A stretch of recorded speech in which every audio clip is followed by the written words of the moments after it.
Seoul south कोरियाको सेरोफेरोमा रहेको राम्रो युनिभर्सिटी जहाँ तपाईँले ब्याचलरमा कम्प्युटर इन्जिनियरिङ अथवा बिजनेस एडमिनिस्ट्रेसन पढ्न चाहनुहुन्छ भने आजको भिडियोमा रहेको युनिभर्सिटीको डिटेल तपाईँको लागि रहेको छ। यदि जान्न चाहनुहुन्छ भने फलो बटन क्लिक गरिहाल्नु होला, किनकि म तपाईँलाई चाहिने यस्ता बब्बाल इन्फर्मेटिभ इन्फर्मेसन लिएर आउँछु। फलो गर्नुभयो, लेट्स बिगिन। आज कुराकानी गर्दैछौँ हामी सोलमा रहेको गाचोन युनिभर्सिटी, जुन पढाइको लागि एकदमै राम्रो मानिन्छ। तर ध्यान दिनु होला, हप्ताको 3 देखि 4 दिनसम्म यहाँ क्लास हुन्छ पहिलो सेमेस्टरमा।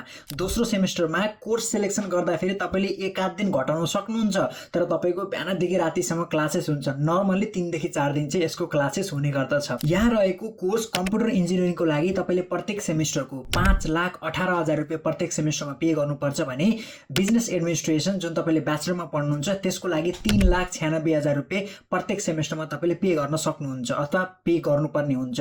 भने नेपालबाट आउँदाखेरि पहिलो सेमेस्टरमा तपाईँले आइएल्सको बेसिसमा स्कलरसिपहरू पाउनुहुन्छ। यदि तपाईँको आइएल्समा 5.5 छ भने 30% स्कलरसिप पाउनुहुन्छ, 6 अथवा त्यसभन्दा माथि छ भने 40% स्कलरसिप पाउनुहुन्छ। होइन, तपाईँको 8 ब्यान्डभन्दा माथि नै छ जुन अलिकति कम हुन्छ। इफ छ भने चाहिँ तपाईँले 70% अथवा त्यसभन्दा बढी स्कलरसिप पाउन सक्नुहुन्छ। पढाइको हिसाबले राम्रो भएको यो युनिभर्सिटी अलिकति मेहनत गर्ने र अलिअलि भाषा जानेको मान्छेले सोलको सेरोफेरोमा रहेको हुनाले पढाइको लागि पैसा पुर्याउन चाहिँ सक्नुहुन्छ। सेभिङको लागि चाहिँ अलिकति बढी सोच्नुपर्छ, तर अलिकति काम गरेर पनि तपाईँले आफ्नो पढाइको लागि र आफ्नो कोरियामा बस्ने लाइफस्टाइलको लागि चाहिँ मेन्टेन गर्न सक्नुहुन्छ।